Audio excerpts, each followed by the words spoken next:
Ya, selamat malam saudara. Selamat berjumpa kembali dengan saya Pendeta MYM dan khusus dalam live streaming malam hari ini saya akan membahas pernyataan Pendeta Rubin Adi Abraham ya dari GBI ya, Gereja Bethel Indonesia. Beliau ini adalah seorang ketua sinode kalau saya tidak salah di GBI. Dan ada satu pernyataannya dalam satu video yang singkat yang bagi saya perlu memberikan tanggapan. Sebetulnya saya tidak melihat di channel entah GBI atau di channel Rubin Adi Abraham ya. Saya melihat itu di channel lain ya. Ada yang orang Islam, maksudnya ada juga orang Islam yang membahas ini. Lalu kemarin saya lihat di channel salah seorang apologet yaitu Didit Yuli ya. Itu mengenai kritikan Rubin Adi Abraham tentang para apologet atau mereka yang mengaku diri apologet di YouTube ya. Nah, ini ada satu videonya, saya langsung ke channel Rubin Adi Abraham TV ya. Saya tidak tahu apakah ini adalah channel pribadi beliau atau ini mungkin sengaja dibuat oleh orang lain ya di kalangan mereka yang mengatasnamakan dia, saya tidak tahu ya. Tetapi yang jelas ada di sini satu video yang judulnya Apologet Apa Preman Rohani. Itu diunggah 13 hari yang lalu kalau menurut YouTube di sini ya. Itu durasinya sekitar 2 menit lebih sedikit. Ya mungkin kita perlu mendengar ya sebelum saya memberikan tanggapan saudara. Sebentar saya keraskan mikrofon daripada banyak orang sekarang. Sebentar ya saudara ya, lalu saya mungkin arahkan ke sini ya biar maksud saya biar suaranya lebih jelas, saya arahkan ke sini. Banyak orang sekarang saudara jadi YouTuber Kristen lalu menyebut diri apologet. Lalu dia salah-salahkan pendeta lain, tembak orang dengan ayat-ayat. Waduh, rasa diri paling pinter, paling benar. Dan saya mau bilang, kalau orang mau pansos, menaikkan ratingnya, subscribernya, viewernya, dia cari topik-topik yang kontroversial, serang orang sana sini. Dan yang diserang mesti pendeta-pendeta yang terkenal. Supaya apa? Orang akan melihat, siapa itu? Nobody, nggak ada orang kenal, tiba-tiba menjadi somebody karena dia berani menyerang pendeta A, B, C, D. Lihat track recordnya, lihat buahnya. Siapa dia? Menggembalakan di gereja mana? Pelayanannya apa? Buah-buahnya apa? Kadang nggak jelas, saudara sekalian. Dan kita terpesona dengan orang semacam itu. Imanmu akan digerogoti, hatimu akan pahit. Mereka menyebut diri apologet, saya menyebutnya preman rohani. Karena Alkitab berkata, kita harus memberi pertanggungjawaban dengan lemah lembut dan hormat, dengan hati nurani yang murni, supaya orang memfitnah kamu menjadi malu karena fitnahan itu, karena melihat hidupmu yang saleh di dalam Kristus. Yang paling benar itu udah Alkitab lah saudara. Paling benar itu Alkitab. Kalau ada orang yang melakukan sesuatu yang bertentangan dengan Alkitab, jangan tiru, karena Alkitab yang mengajarkan hal yang benar. Saudara-saudara. Ya, baik saudara, saya stop sampai di sini saudara ya. Saya kira sudah cukup lengkap ya apa yang dikatakan oleh Pendeta Rubin Adi Abraham ini. Nah, baik saudara, yang pertama-tama saya mau menyatakan bahwa saya mau seimbang saja memberi penilaian ya. Ada bagian-bagian yang saya akan kritisi, tetapi dalam satu sisi lain mungkin juga ada hal yang saya setuju ya dari apa yang dia katakan. Kalau saudara mendengar dari yang terakhir tadi, yang dia bilang nanti saya akan beri tanggapan lebih lengkap ya. Mereka ini siapa ya? Bukan siapa-siapa begitu ya, dari nobody, karena mereka sering kritik-kritik orang terkenal ya, pendeta terkenal, maka mereka mulai dilihat orang begitu ya. Padahal mereka itu bukan siapa-siapa ya. Track recordnya apa ya, menggembalakan di mana, di gereja mana gitu ya. Nah, kalau kelihatannya dari kata-kata terakhir ini, saya kok merasa kata-kata ini tidak ditujukan kepada saya. Kenapa? Karena saya pendeta jelas ya, pendeta dari GGRI, ditabis di GGRI, dan saya pelayanan di GGRI, pelayanan saya di GGRI di Jawa ini saya yang membuka, itu sangat jelas. Studi saya sangat jelas. Saya studi S2, S3 di luar negeri ya. Semua jelas track record saya ya, saudara ya. Kalau saudara ketik di Google saja, itu track record pelayanan dan akademik saya itu jelas. Google jujur sekali menyampaikan. Sehingga kok rasanya saya tidak merasa kalau yang dikritik ini mengena kepada saya. Ya, walaupun saya dalam banyak video saya mengkritisi pendeta-pendeta terkenal, tetapi yang ajarannya ngawur, ajarannya itu sesat. Ya. Tapi kalau mendengar ini kok saya tidak merasa seperti saya, kepada saya ditujukan ini ya, seperti itu. Tapi bisa jadi juga kepada saya ya. Atau mungkin kepada orang-orang yang lainnya lagi. Tetapi begini saudara, apa yang menjadi kesetujuan saya kepada apa yang beliau katakan ini, pertama-tama, fakta memang tidak semua yang mengaku apologet itu di YouTube, itu adalah betul-betul apologet. Saya berani jamin ini 1000%. Ya, saya tidak bicara Islam ya. Islam banyak yang mengaku mereka pembela iman Islam ya, polemikus Islam atau apalah gitu ya. Saya tidak bicara mereka. Tapi saya bicara dari sisi kekristenan, saya berani jamin 1000%. Tidak semua yang mengaku diri apologet di YouTube itu adalah betul-betul apologet.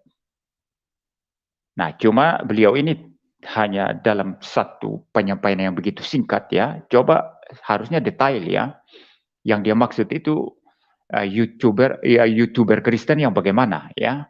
Yang mengaku diri apologet yang bagaimana ya. Memang ada satu dua hal yang dia sampaikan tadi ya. Track recordnya apa segala macam begitu ya. Tetapi itu tidak cukup ya. Tidak cukup bagi saya. Tetapi saya aminkan bahwa memang tidak semua itu apologet. Sehingga saya boleh bersetuju bahwa memang ada preman rohani di dalam media sosial, khususnya yang dikelola oleh orang-orang Kristen. Mereka bukan apologet, tapi preman rohani. Cuman dia pakai istilah preman rohani itu juga tidak didefinisikan dengan sangat clear, dengan sangat detail ya. Sehingga bisa jadi preman rohani menurut Rubin Adi Abraham ini mungkin beda dengan yang saya pahami ya. Ya, kalau menurut saya, apologet Kristen itu fokusnya adalah membahas Alkitab dan memberikan pembelaan terhadap serangan-serangan dari luar atau dari dalam, maksudnya dari dalam ajaran-ajaran sesat, terhadap ajaran Alkitab yang sejati. Ya, walaupun demikian, saya akan memberikan kritik nanti kepada apa yang dikatakan Rubin Adi Abraham ini mengenai harus dengan lemah lembut dan kasih. Tapi dia hanya pakai satu ayat. Ini saya akan masuk ke sana nanti ya. Karena kadang dalam hal tertentu saya pun keras sekali menanggapi ya. Ya, bukan kelemah lembutan yang diminta dalam konteks itu, tetapi kita argumentasi yang keras untuk melawan yang memang betul-betul sesat begitu ya. Nanti saya akan masuk ke sini ya. Saya tunda dulu sekarang. Jadi begini. Yang jelas seorang apologet Kristen itu dia fokusnya Alkitab. Memberikan pertanggungjawaban atas iman Kristen sesuai dengan ajaran Alkitab kepada setiap orang yang bertanya, bukan saja orang yang bertanya, tetapi juga orang yang menyerang keyakinan Kristen. Ini yang pertama. Kedua, dia tidak ada motif lain selain daripada untuk melakukan pelayanan apologetika. Tapi kalau motifnya sudah uang, motifnya sudah menaikkan viewers, motifnya sudah supaya terkenal, ya mungkin karena supaya terkenal ya, maka mulai mengkritik pendeta-pendeta terkenal ya, sebagaimana dikatakan Rubin Adi Abraham ini kan, ya kalau sudah seperti itu bagi saya itu bukan apologet, ya itu cocok memang istilah preman rohani. Jadi mereka yang tidak berfokus kepada ajaran firman Tuhan yang sejati dan memberikan pertanggungjawaban atas itu dan memberikan pembelaan iman atas ajaran Kristen yang sejati berdasarkan Alkitab, tapi yang mengarang-ngarang sendiri ajaran sendiri, bahkan cenderung sesat itu ajarannya, tapi ngotot sekali menyerang orang lain ya, ngotot sekali untuk bahkan membidat-bidatkan orang yang benar ya, orang yang ajarannya benar ya. Bagi saya mereka itulah preman rohani. Ya, betul. Itulah mereka preman rohani. Juga yang kedua masalah motif tadi. Motif untuk cari viewers, untuk terkenal, untuk cari duit di YouTube. Maka mereka preman rohani. Apakah ada yang demikian? Saya percaya ada. Saya percaya ada. Ya, saya percaya ada. Silakan yang nggak setuju sama saya, yang merasa diserang oleh saya dengan kata-kata ini, ya silakan kasih tanggapan. Ya, saya punya hak untuk menyatakan ini. Jadi dalam hal ini, kelihatannya saya sepakat dengan Rubin Adi Abraham. Ya, yang mengatakan mereka bukan apologet tapi preman rohani. Memang ada preman rohani. Cuman sayangnya pendeta Rubin Adi Abraham ini tidak mendefinisikan itu dengan lebih clear, dengan lebih jelas, sehingga semua orang yang sungguh-sungguh apologet sejati bisa saja merasa mereka diserang. Atau memang pendeta Rubin Adi Abraham ini memang mau menyerang semua yang merupakan apologet di YouTube ya. Kalau memang demikian motifnya ya itu tanggung jawab dia sendiri saudara. Tapi itu bagi saya salah. Kalau menyerang semua yang memang betul-betul apologet ya di media sosial sebagai preman rohani, saya kira itu salah ya. Tetapi saya tidak bisa menilai karena pendeta Rubin Adi Abraham ini hanya dalam video sangat singkat, sehingga kita tidak bisa menilai, saya tidak bisa menilai apakah maksudnya semua apologet itu atau memang mereka yang kacau-kacau ya.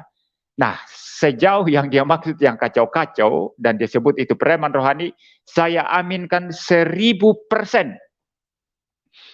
Saya dengar sepintas tanggapan Didi Yuli ya, saya tidak dengar tuntas saudara. Saya kok belum mendengar ya poin yang seperti saya sampaikan ini. Tapi satu hal yang disampaikan Didi Yuli kalau saya tidak salah adalah apa? Sebut saja nama mereka, siapa-siapa. Itu poinnya juga saya kira ya. Yang dimaksud preman rohani itu sebut siapa. Ya, karena tidak boleh menggeneralisasikan seperti itu. Ya baik. Di poin saya yang paling awal ini saya boleh katakan bahwa saya sepakat memang ada preman rohani. Nah, preman rohani ini nanti yang hanya terus serang tanpa dasar Alkitab, cari pendeta-pendeta terkenal, serang, viewers naik, duit mengalir, ya. Ya, mereka itulah preman rohani. Ya, baik. Saya masuk kepada pertanyaan-pertanyaan kritis sekarang kepada terhadap video singkat dari pendeta Rubin Adi Abraham ini ya. Yang pertama-tama mengenai tadi masalah mereka ini katanya nobody ya, bukan siapa-siapa. Tapi mereka sengaja menyerang pendeta terkenal sehingga orang mau tidak mau melihat mereka. Ini saya parafrasekan saudara karena tidak mungkin saya menghafal semua apa yang dia katakan dalam durasi 2 menit lebih itu ya. Ya saya parafrasekan ya, tapi yang jelas itu memang demikian maksudnya ya. Jadi mereka ini nobody ya, bukan siapa-siapa, tapi sengaja menyerang pendeta-pendeta terkenal, lalu akhirnya orang melihat mereka ya, dan mereka akhirnya terangkat ya, ikut jadi terkenal begitu ya, viewersnya banyak dan lain sebagainya begitu. Nah, di satu sisi kalau dikatakan ada orang yang seperti itu, saya yakin kok memang ada ya, memang ada. Cuman masalah terkenal dan tidak terkenal itu perlu didefinisikan dengan jelas. Ya, perlu. Karena gini, kenapa pendeta A terkenal? apakah dia terkenal ada jalan yang bagus sekali, yang memang harus melalui itu lalu terkenal, atau bagaimana?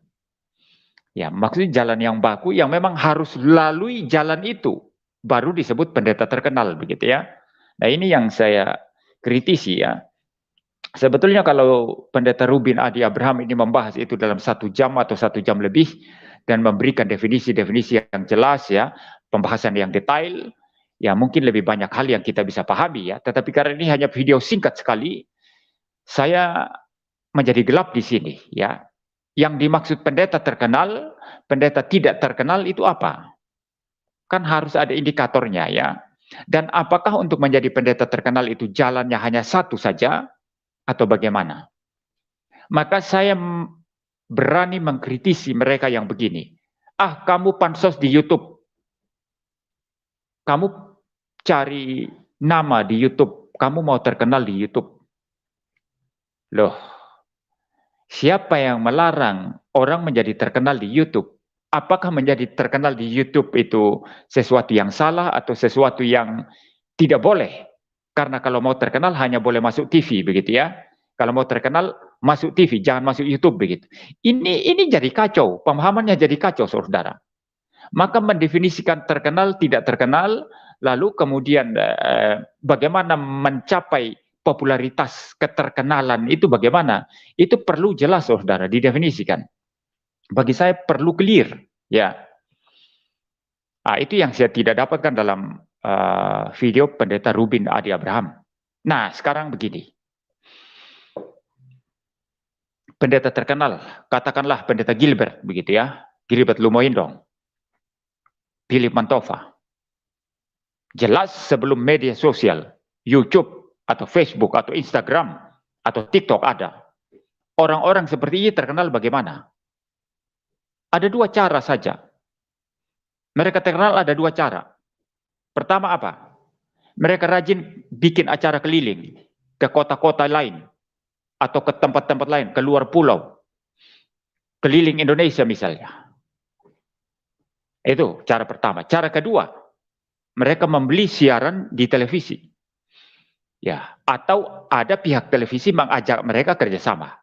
Ya, entah mereka membeli jam siaran di televisi untuk bisa khotbah di televisi, atau cara kedua, televisi yang mengajak mereka untuk mengisi program televisi. Lalu mereka terkenal. Nah, apakah cara terkenal semacam ini harus dibakukan? Sehingga orang terkenal di YouTube tidak boleh. Orang terkenal melalui Facebook nggak boleh. Orang terkenal pakai cara lain nggak boleh. Nah, ini perlu didefinisikan dengan jelas. Dan di video singkat Rubin Adi Abraham saya tidak dapat itu. Ya, memang video sangat singkat ya. Nah, saudara-saudara harus hati-hati ya. Masalah terkenal tidak terkenal harus hati-hati. Karena itu bisa membawa kepada logical fallacy ya, atau sesat pikir ya, yang coba menjustifikasi satu cara tertentu itulah cara terkenal yang benar dan cara yang lain itu salah. Padahal tidak ada cara yang benar, cara yang salah. Dalam pengertian kalau memang orang terkenal itu jalannya wajar ya, jalannya wajar. Ya maksudnya begini. Kalau sengaja mengkritik pendeta terkenal supaya dia jadi terkenal, itu jalan tidak wajar ya. Itu jalan tidak wajar ya. Atau sengaja bikin kejahatan apa, kriminal apa begitu, lalu viral. Misalnya dia lari telanjang di jalan begitu, lalu viral, terkenal dia karena telanjang di jalan. Itu namanya jalan tidak wajar ya. Tapi yang saya maksud ini jalan wajar. Katakanlah seseorang tekun di media sosial Facebook. Lalu karena ketekunannya di dalam menggeluti media sosial Facebook, kemudian dia mempunyai banyak pengikut. Punya banyak pengikut. Loh, apa itu salah? Denny Siregar misalnya, itu terkenal bukan dari jalan keliling ke seluruh Indonesia memperkenalkan diri, tidak ya. Juga bukan karena masuk-masuk TV, tapi dia pegiat media sosial. Itu Denny Siregar. Nah, apakah terkenal seperti itu? Salah. Kan tidak, saudara. No. Itu tidak salah. Ya, jadi Saya kira pemikiran bahwa orang yang mulai bekerja atau mungkin pendeta yang mulai melayani di YouTube atau Facebook dan lain sebagainya lalu dianggap sebagai pansos, dianggap sebagai mau terkenal atau apa, itu salah sama sekali. Tidak berbeda dengan mereka yang pergi keliling mengadakan kebaktian-kebaktian atau seminar-seminar sehingga orang kenal mereka, atau pakai radio sehingga orang mengenal mereka. Ya, saya sendiri saudara ada bilang, pansos kamu bikin video YouTube. Itu saya tertawa saja, karena sebelum saya menggeluti YouTube, saya sudah bikin seminar-seminar. Saya kebaktian keliling. Saya pakai radio di Kota Malang. Ya, saya pakai radio di Kota Malang, begitu ya. Jadi menggunakan YouTube, Facebook dan lain sebagainya hanya kemudian saja itu saya pakai, saudara ya. Ya seperti itu. Jadi tidak bisa kita membenarkan bahwa hanya karena kebaktian keliling, seminar keliling, kita tampil di TV, di radio, itulah cara mencapai popularitas yang benar, atau cara dikenal orang dengan benar, lalu pakai media sosial, YouTube dan lain sebagainya, itu salah. Itu pertama.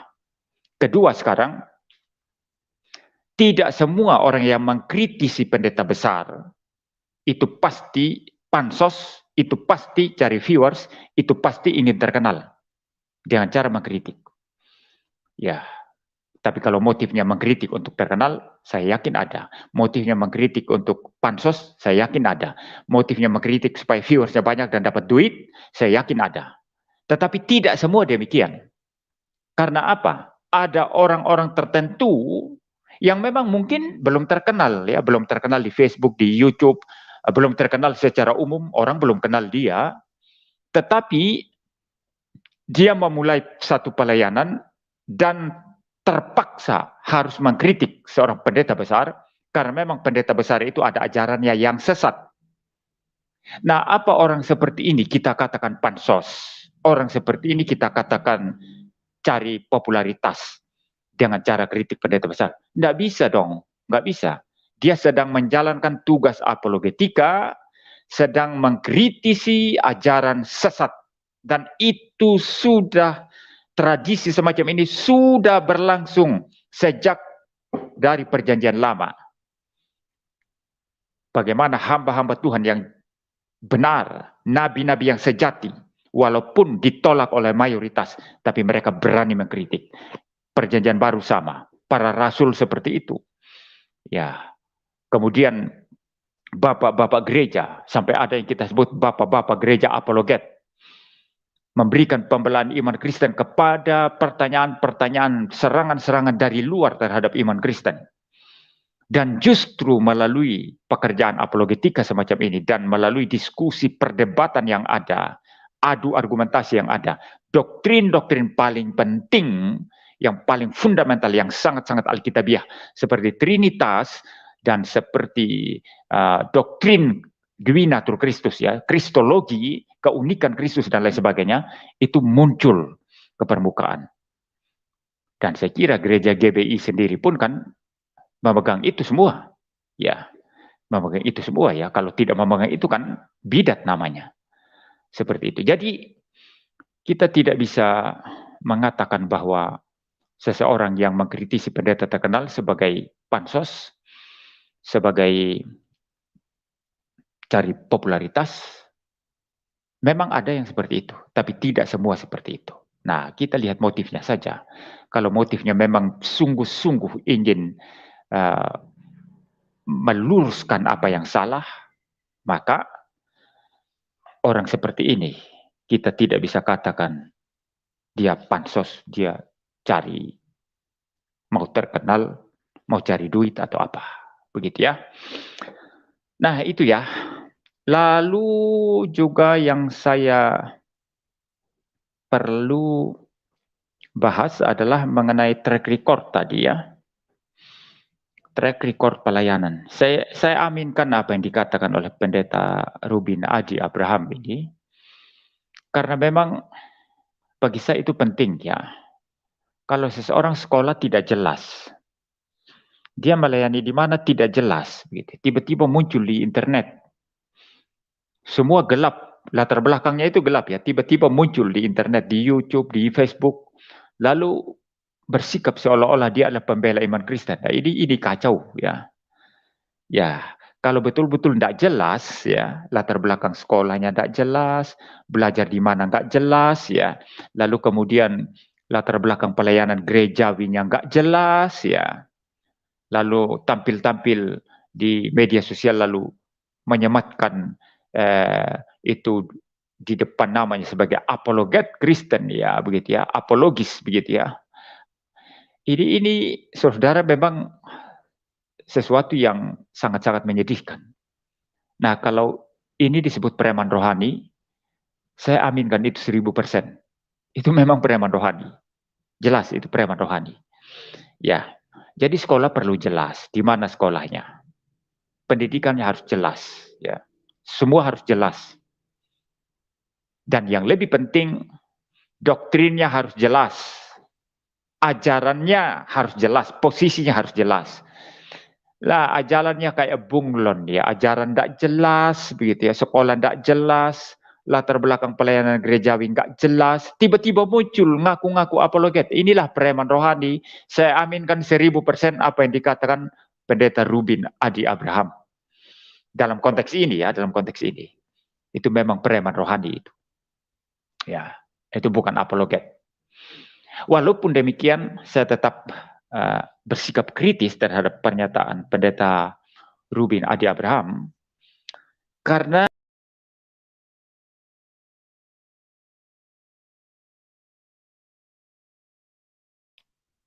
pelayanannya itu kita tidak tahu, ya kita tidak tahu ya, tetapi itu tidak berarti bahwa dia memang tidak jelas sekolahnya, tidak jelas pelayanan. Tidak semua loh. Orang misalnya ngaku-ngaku apologet di YouTube, ya, lalu kita cari-cari di Google. Dia ini sekolah di mana, latar belakang pendidikan apa, dia gereja apa, dan lain sebagainya begitu ya. Lalu kita tidak temukan. Nah, itu bisa dua kemungkinan. Pertama memang nggak jelas ya. Kalau nggak jelas ya preman rohani. Jelas itu. Tapi yang kedua, ya kita temukan track record-nya itu karena dia sembunyikan. Nah, ada orang-orang yang seperti itu, menyembunyikan dia pelayanan di gereja mana. Kenapa? Karena itu beresiko. Sangat-sangat beresiko. Apalagi kalau apologetikanya itu terhadap pihak lain ya, pihak luar. Itu kan sangat-sangat berisiko. Maka dia sembunyikan. Latar belakang sekolah pun disembunyikan. Takutnya nanti orang malah serang sekolahnya, kan begitu. Nah, ada yang kayak gitu. Jadi kita tidak bisa menggeneralisasi bahwa yang kita tidak tahu atau yang kita tidak merasa jelas itu track record pelayanannya, itu pasti preman rohani, itu pasti tidak beres. Tidak juga. Tidak juga, ada yang sengaja menyembunyikan.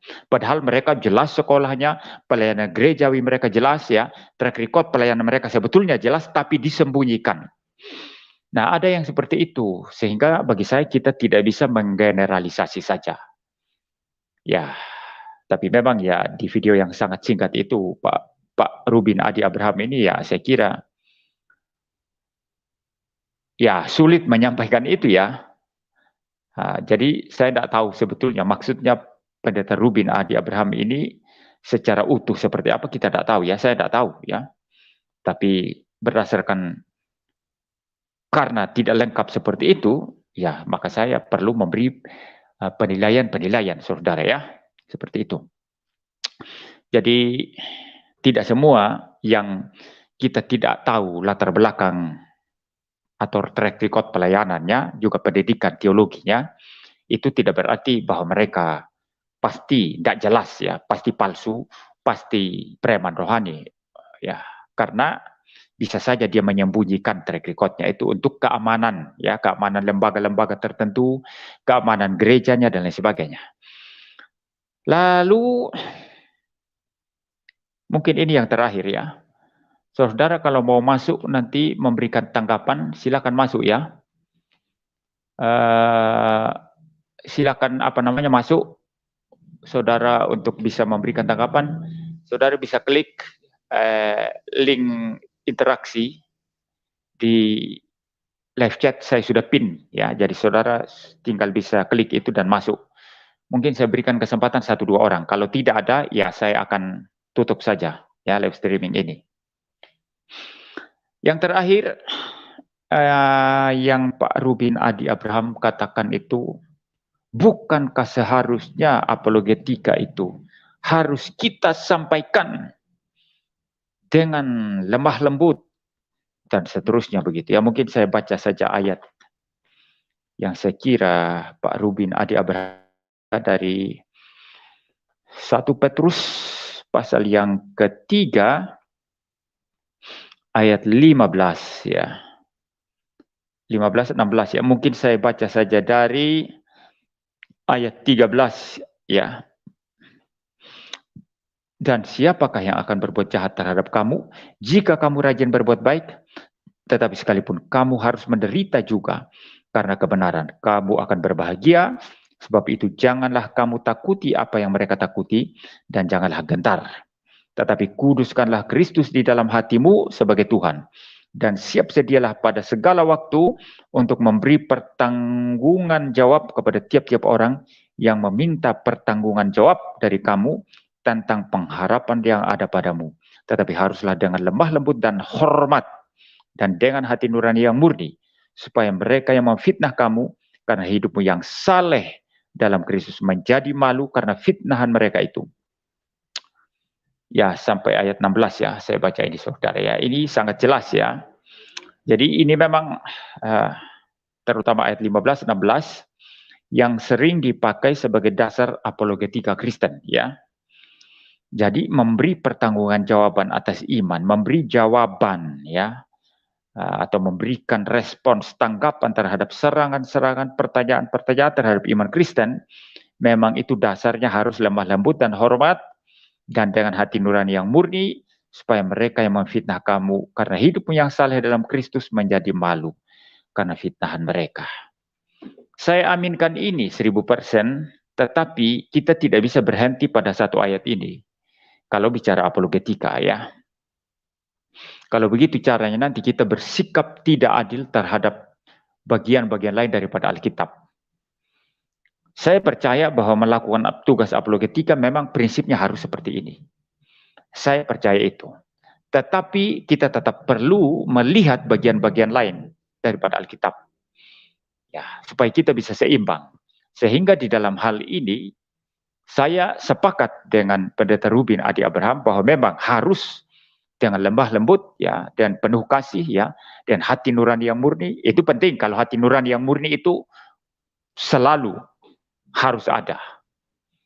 Ya, dan juga lemah lembut itu tidak harus dipahami ya, termasuk kasih ya, tidak harus dipahami bahwa kita harus selalu dalam sikap kita mungkin yang kelihatan sangat-sangat low profile begitu ya, membungkuk-bungkuk atau mungkin sangat sopan begitu ya, menunjukkan kelembutan begitu ya. Saya kira bahkan dalam ketegasan tertentu itu tetap mengandung unsur lemah lembut, asalkan dasar kita memberi jawaban, memberi tanggapan, respons itu adalah kasih.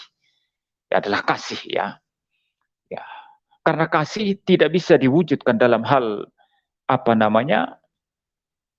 istilahnya itu seperti hanya dalam sopan santun, hanya dalam hal kelihatan ya, yang terlihat seperti low profile ya, rendah hati. Saya kira tidak. Kalau kita mau meneliti apa yang dikatakan Paulus tentang kasih di dalam kitab Korintus, semua unsur ada di sana.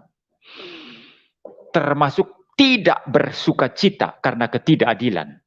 Tidak bersukacita karena ketidakbenaran. Loh, kalau kita terus hanya lemah lembut, tampil seperti sangat lemah lembut begitu ya, tapi kebenaran diobok-obok, ini juga bukan kasih. Bukan kasih begitu ya. Jadi bagi saya memang melihat teks ini ya, saya aminkan ini harus menjadi dasar daripada apologetika, tetapi tidak boleh dilepas dari teks-teks yang lain.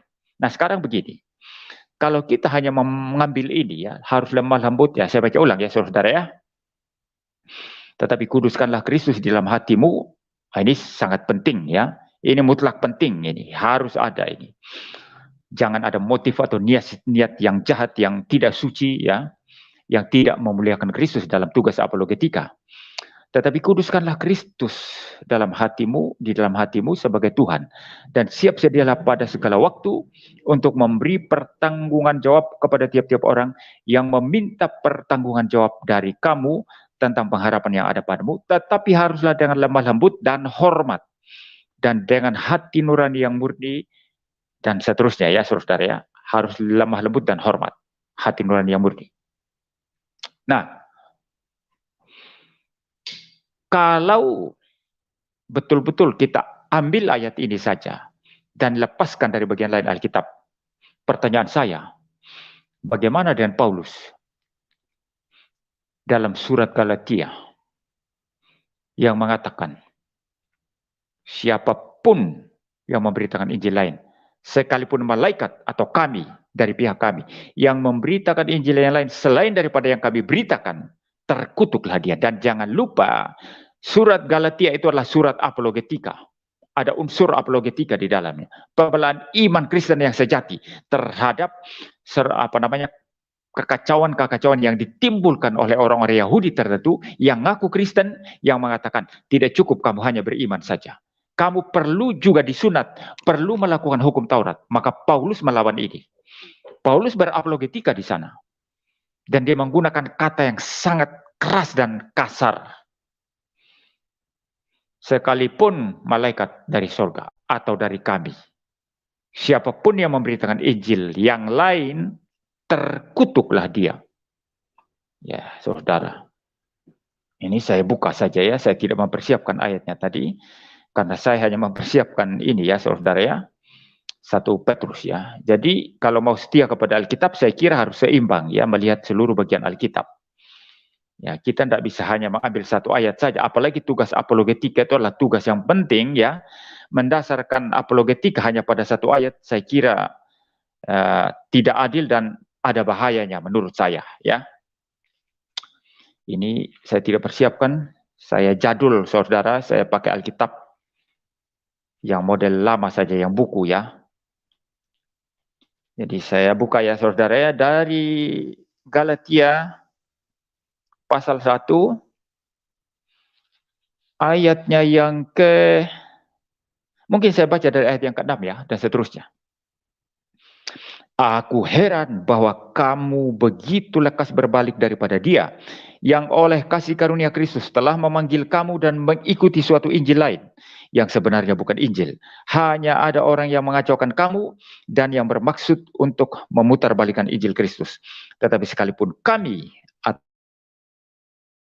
yang memberitakan kepadamu suatu Injil yang berbeda dengan Injil yang telah kami beritakan kepadamu, terkutuklah dia.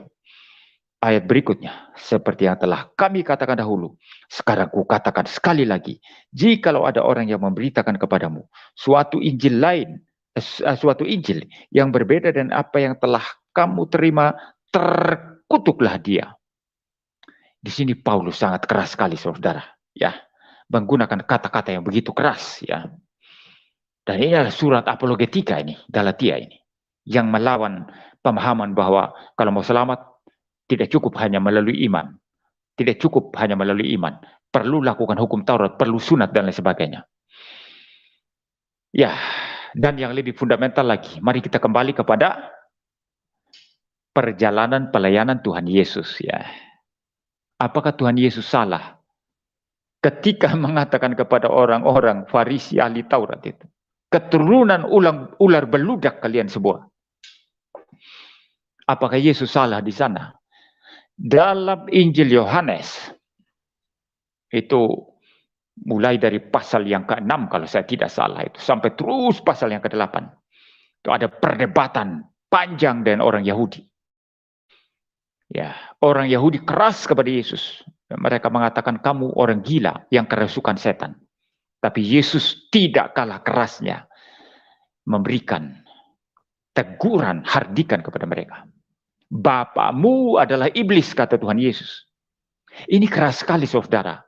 Nah, apakah ini sesuatu yang tidak lemah lembut? Apakah ini sesuatu yang hati nurani tidak murni? Apakah ini sesuatu hal yang salah? Ini konteksnya Yesus berdebat ini. Dia berdebat dengan orang-orang Yahudi yang terus menentang pengenalan akan Kristus, pengenalan akan Allah, yang terus menentang firman Allah. Ya. Dan Yesus berkata-kata begitu keras. Nah, apa ini salah? Nah, maka kita harus seimbang, saudara. Sehingga bijaksananya itu apa? Kalau melangkah ke dalam apologetika Kristen, prinsip dasarnya adalah apa? Menguduskan Kristus, ya. Ya, itu penting sekali karena motif kita harus suci. Tidak boleh motif uang, motif mau terkenal, motif mau meninggikan diri, motif mau menunjukkan kebolehan, kepintaran, ya, kehebatan dalam berargumentasi, berdebat dan lain sebagainya. Itu semua tidak penting, bukan itu tujuan apologetika. Ya, tetapi kita harus menguduskan Kristus, ya. Niatnya harus suci. Kristus adalah pusat di dalam apologetika kita. Untuk kemuliaan Kristus, kemuliaan Allah Tritunggal oleh karenanya. Ya. Dan dikatakan harus lemah lembut dan hormat. Ya. Dan juga dengan hati nurani yang murni. Nah, ini menjadi prinsip dasar sekali kalau kita maju dalam pelayanan apologetika. Tidak punya ini, tidak usah maju. Ya, tidak ada ini, tidak bisa maju. Tetapi nanti dalam konteks ketika kita sudah terjun ke dalamnya, itu ada perbedaan dalam derajat sikap kita. Kepada orang yang memberikan pertanyaan karena tidak paham, tentu kita mengajar dengan begitu baik, begitu sabar. Kepada mereka yang bertanya hanya untuk menguji, tetap kita harus sabar memberi pertanyaan. Kepada mereka yang mulai menyerang dan keras, kita harus memberikan juga jawaban yang, tapi tetap harus dengan apa? Kasih di dalamnya, ya. Bukan dengan apa namanya mengutuk-ngutuk, apalagi main fisik, ya. Akhirnya seperti itu yang di TV One dulu, ya, saudara. Itu bertahun-tahun yang lalu, saudara, ya. Seseorang yang sudah masuk penjara sekarang kan. Itu dari kalangan radikal kan. Seorang profesor dari Universitas Indonesia kalau saya tidak salah, ya. Berdebat dengan dia di situ, lalu dia ambil air minum atau teh itu, disiramkan ke profesor itu kurang ajar sekali, saudara. Nah, kalau pendebat Kristen atau apa namanya main fisik seperti itu, ya, itu preman, betul, itu preman itu. Lebih baik kerjaannya di jalan sana, ya, berkelahi di jalan sana, ya, tidak cocok jadi apologet. Ya, tetapi saudara, serangan-serangan semacam itu tetap membutuhkan jawaban yang tegas dan clear. Dan ketika seorang apologet menjawab dengan tegas dan clear, itu tidak berarti bahwa kita kehilangan kasih. Itu berarti bahwa sudah melawan prinsip apa yang dikatakan oleh Petrus di sini. Tidak, saudara. Kalau begitu, kesimpulan kita, maka Yesus salah. Paulus salah. Apolos yang dikatakan dalam Kisah Para Rasul itu tidak henti-hentinya berbantah-bantah dengan orang Yahudi. Berdebat, ya, itu Apolos itu. Beradu argumentasi untuk membuktikan bahwa Yesus adalah Mesias. Ya, sebagaimana ditulis dalam Perjanjian Lama. Salah dong Apolos kalau begitu. Nah, memang dalam implementasinya itu saya kira memang ada derajat sikap kita bagaimana menghadapi. Kalau sudah terlalu kelewatan, memang sikap keras harus diambil supaya orang tidak mempermain-mainkan kebenaran. Ya, itu tidak berarti melanggar apa yang dikatakan Petrus. Karena ini adalah sikap dasar. Ya, sikap dasar yang harus diambil oleh semua orang, semua apologet. Ya, jadi salahkah jikalau seseorang lawan debat kita atau lawan kita beradu argumentasi, mungkin lewat tulisan atau apa, sudah diberitahu, ngotot dan terus mendiskreditkan, terus menyerang kebenaran. Misalnya mengatakan Yesus bukan Tuhan, Yesus itu hanya Allah yang lebih rendah, yang diciptakan, dan lain sebagainya semacam itu, ya. Atau dia berkata Alkitabmu itu palsu, sudah mengandung banyak kesalahan dan lain sebagainya. Kita terus memberi pengertian, tetapi tetap ngotot dan bahkan sudah memaki-maki dan menggunakan kata kasar. Apakah salah kalau kita mengatakan, kamu sesat? Lalu kita membongkar kesesatannya. Ya. Lalu kita mengatakan bahwa ajaran semacam ini itu adalah ajaran bidat yang sudah dikutuk dalam sejarah gereja. Dan jika engkau berpegang kepada ini, kamu adalah bidat. Nah, apakah salah? Saya kira tidak salah. Alkitab tidak melarang itu, saudara. Alkitab tidak melarang itu. Kita melihat contoh yang jelas dalam diri Tuhan Yesus padahal. Bahkan ya, dalam diri Tuhan Yesus. Juga dalam diri Paulus. Ya. Jadi saudara, memang kita harus seimbang ya dalam melihat dunia apologetika ini. Jadi kita tidak sembarang saja mencap semuanya itu salah semua karena menggunakan argumentasi yang keras. Tidak demikian saya kira. Tidak demikian ya. Jadi saya kira itu saja tanggapan saya.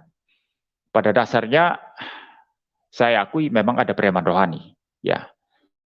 Milah-milah, ada yang bagus, yang betul-betul memang apologet, dan itu saya anggap mereka basisnya Alkitab, memberikan pembelaan terhadap iman Kristen berdasarkan Alkitab. Ya, mereka punya basis yang jelas.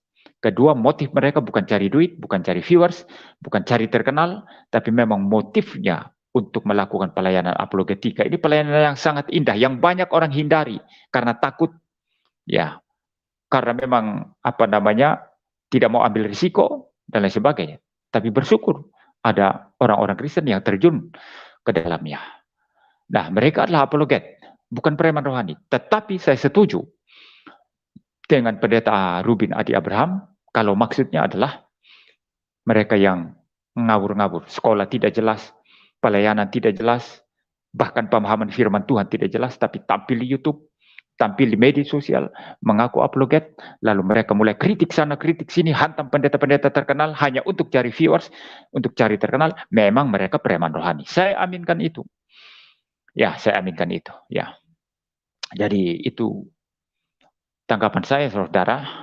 Saya kira tanggapan saya ini seimbang ya, saudara ya. Sebelum saya menutup, saya mungkin menerima satu orang ya. Ini kayaknya ada yang mau masuk ini. Ya, ini sudah masuk. Silakan.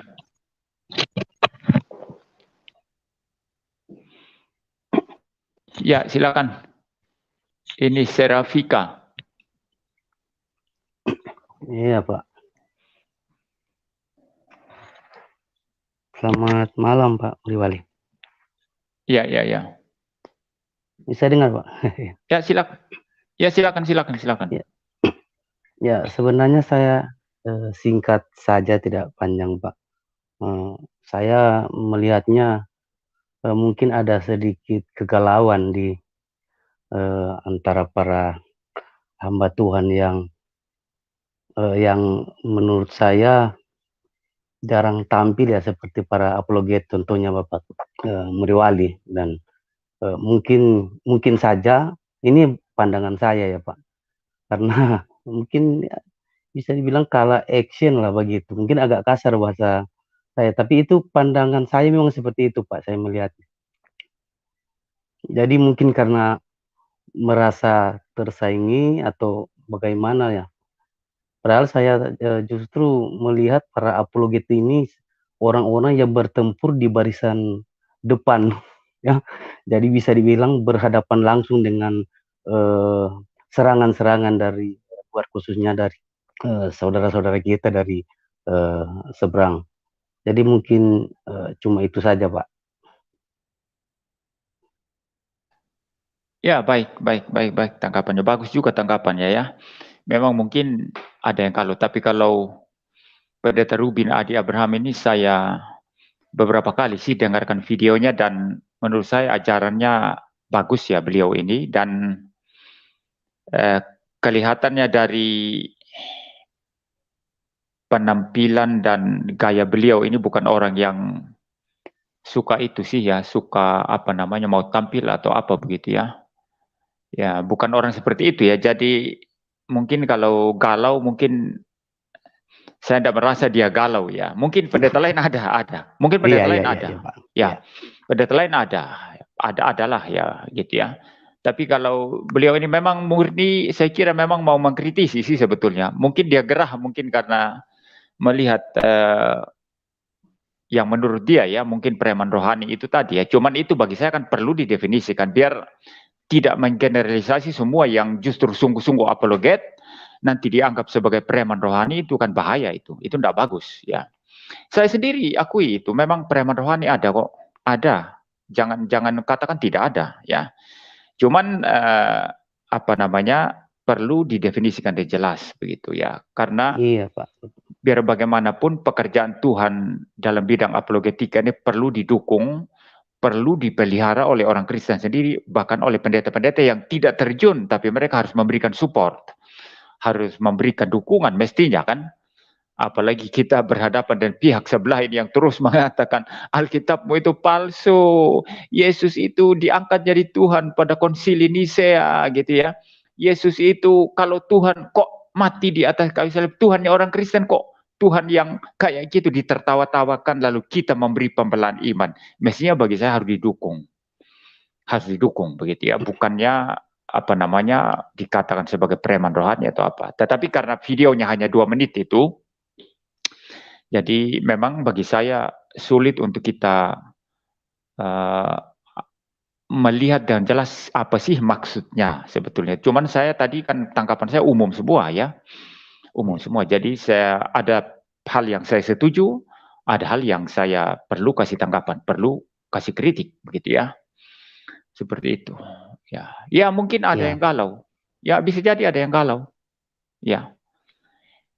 Ada lagi sebelum saya tutup? Tidak ada lagi. Ya, terakhir Pak.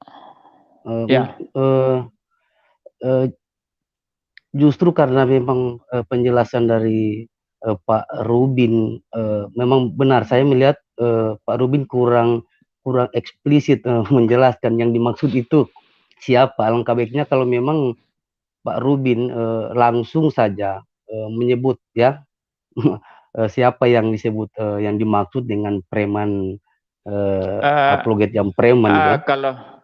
Kalau kayak gitu bukan jiwa dia itu. Dia bukan tipe orang seperti itu saya kira.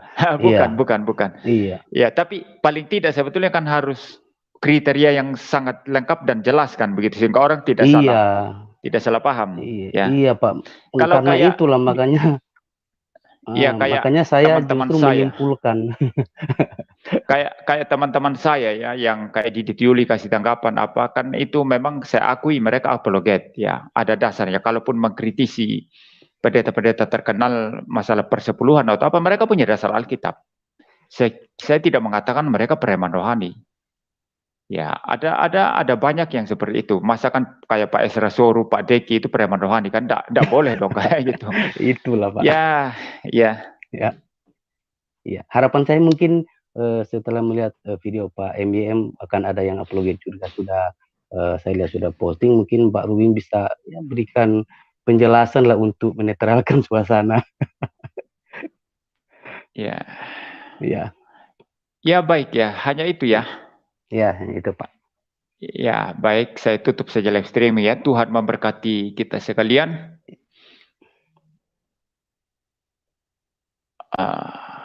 Ya ini ada komentar-komentar di live chat, tapi saya kira nggak perlulah saya tanggapi ya. Ini juga ada yang memprovokasi ya.